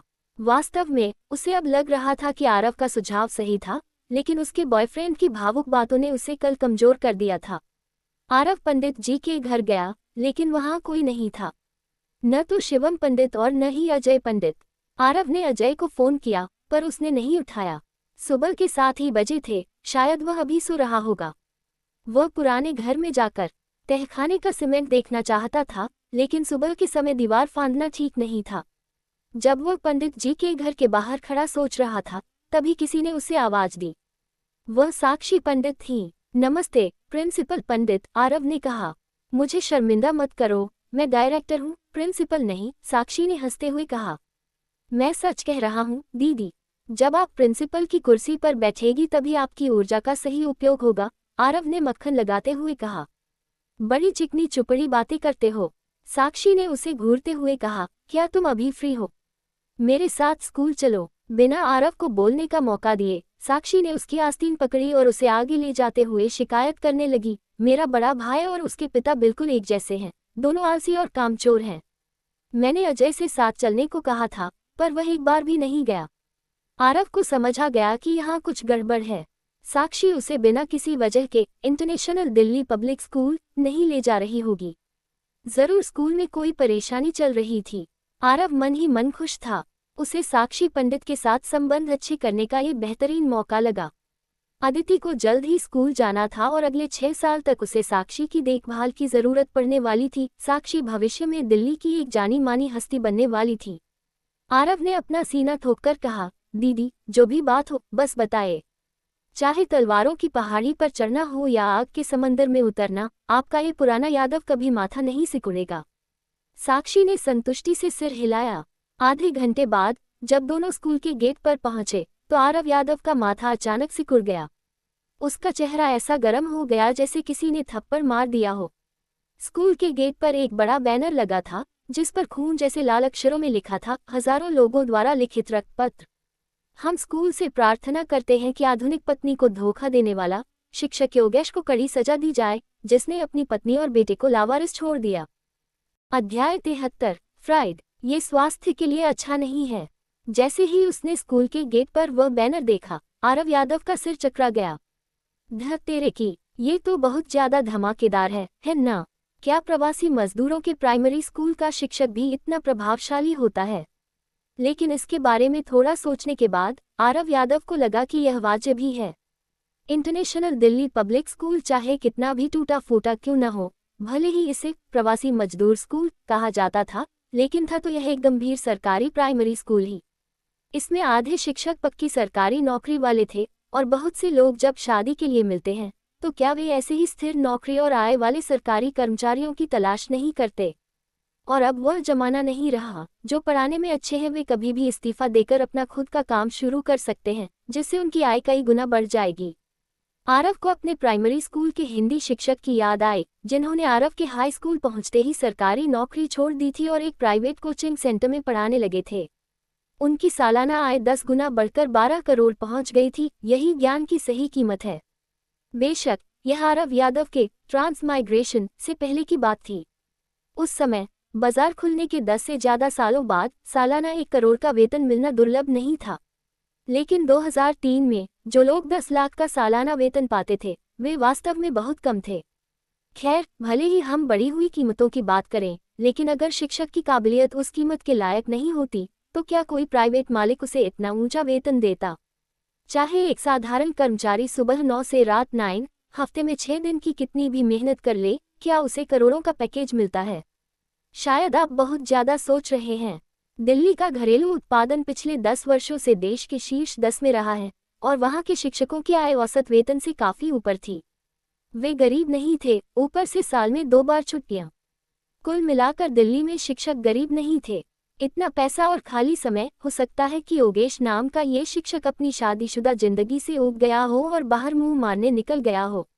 क्या बड़े भाई ने नहीं कहा था कि यह एक ऐसी गलती है जो सभी पुरुष करते हैं? सुनो, इन शब्दों में कितना आत्मविश्वास है। कुंवारे लोग तो बस इसे देख सकते हैं और ईर्ष्या कर सकते हैं।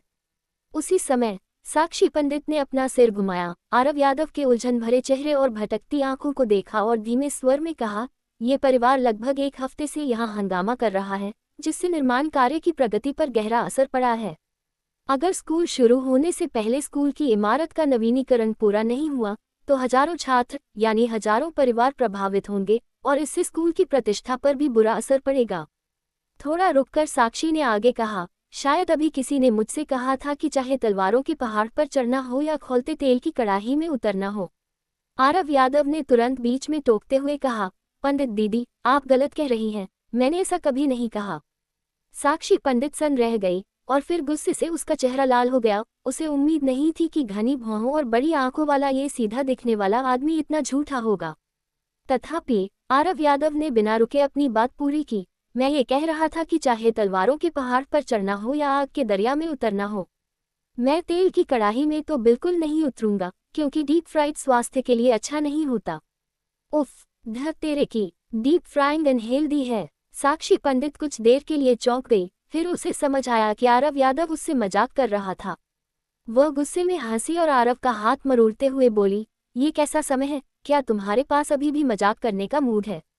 आरव ने मन ही मन सोचा, दीदी आप सही कह रही हैं, और चूंकि यह मेरा मामला नहीं है तो जाहिर है मेरे पास मजाक करने का मूड है।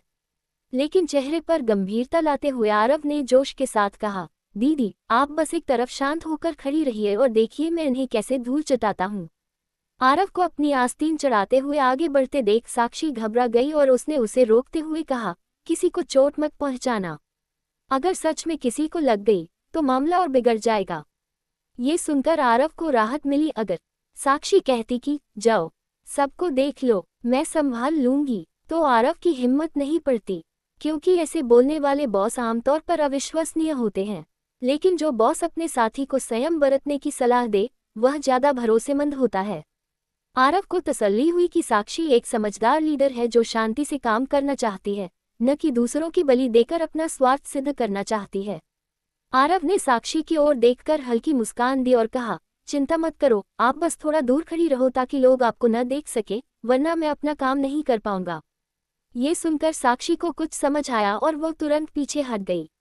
जल्द ही आरव उन प्रदर्शनकारियों के सामने पहुंच गया और तमाशबीन भीड़ की तरह करीब जाकर देखने लगा। लेकिन तभी अचानक उसने अपनी जांघ पर हाथ मारा और चिल्लाया, अरे!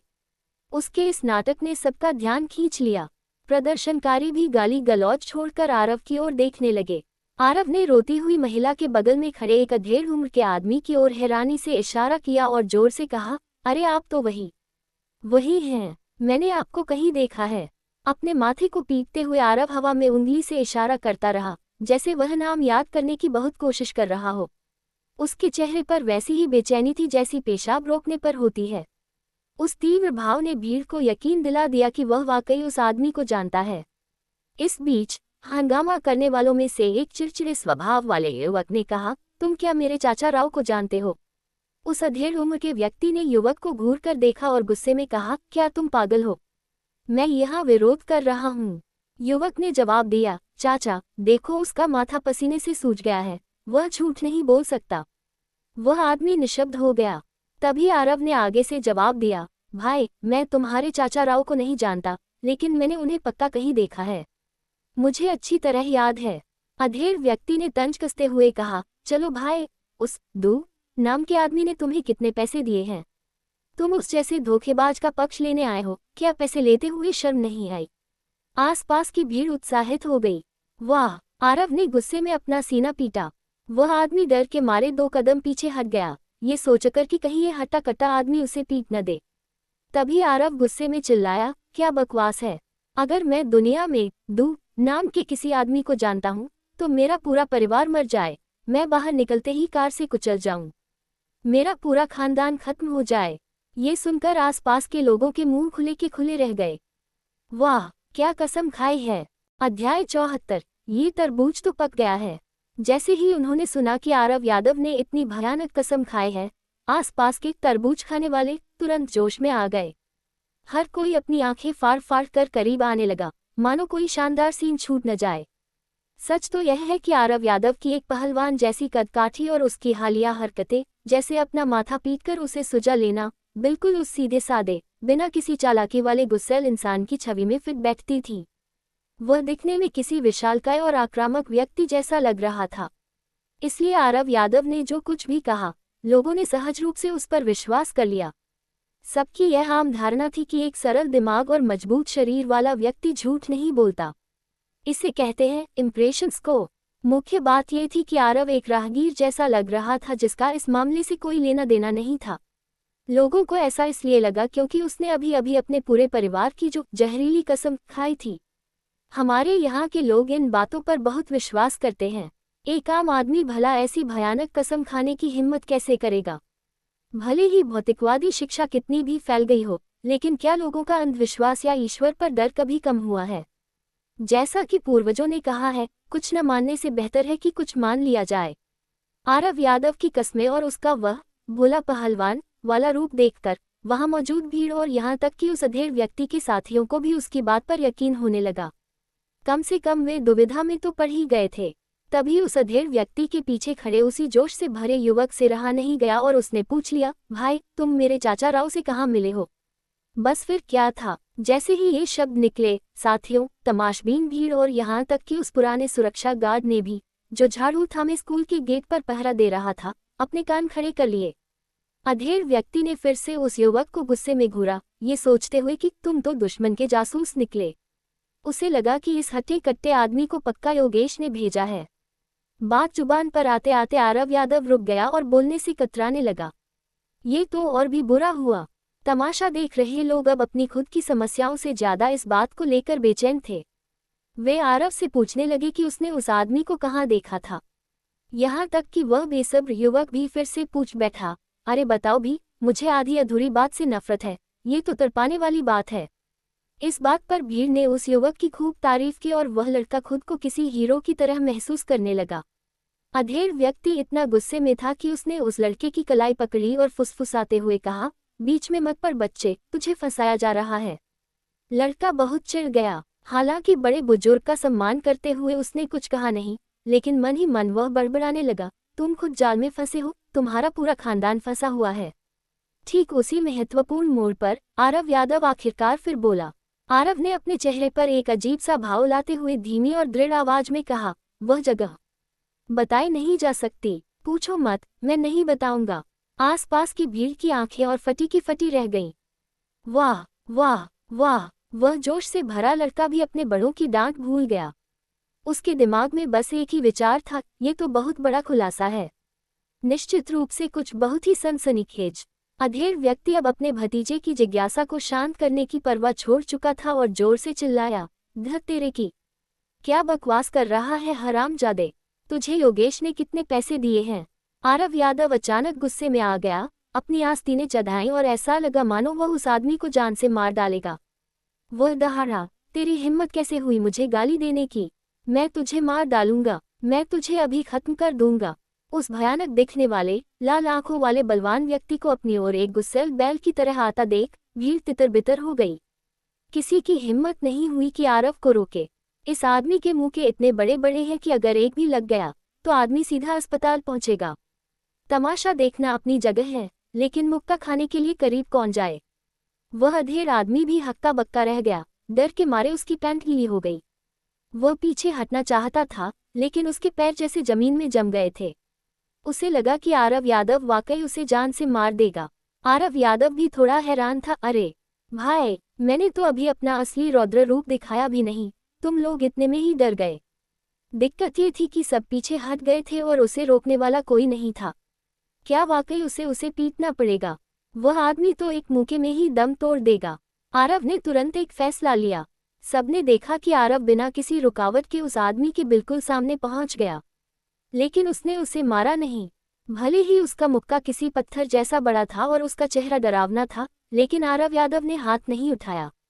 वह बस उस आदमी के सामने खड़ा हो गया और गुस्से में उसके चेहरे पर चिल्लाते हुए बोला, एक शरीफ आदमी पर झूठा इल्जाम मत लगा। मैं कभी झूठ नहीं बोलता। मैं तुमसे उस जगह मिला था। एक बार तुमने 2 औरतों को गले लगाया था और एक बार तुम जिस औरत के साथ थे वह तुम्हारी रिश्तेदार लग रही थी। भीड़ ने फिर से अपना सिर पकड़ लिया और सबकी आंखें फैल गईं। वाह वाह वाह! वह अधेड़ आदमी आरव के हिंसक अंदाज से इतना डरा हुआ था कि उसका दिमाग सुन्न हो गया। वह कुछ समझ ही नहीं पा रहा था। हालांकि उसका दिमाग भले ही बंद हो गया हो, दूसरों का नहीं। वह जोश से भरा लड़का इस ड्रामे में पूरी तरह डूब चुका था। तभी उस लड़के का दिमाग घुमा और वह अनजाने में चिल्लाया, चाचा राव, क्या वह रिश्तेदार मेरी निशा दीदी थी? तुरंत बगल में खड़े किसी व्यक्ति ने पूछा, कौन सी निशा दीदी? मैं उसे क्यों नहीं जानता? वह लड़का इतना समझदार नहीं था। जब उसने देखा कि पूछने वाला आदमी उसके अपने ही कबीले का है, तो उसने सावधानी छोड़ दी और सीधे बोल दिया, अरे वही, जो मेरी बुआ की यानी मेरे चाचा राव की साली है। ये छोटा सा वाक्य किसी परमाणु बम की तरह फटा। ये राज अब पूरी तरह से खुल चुका था।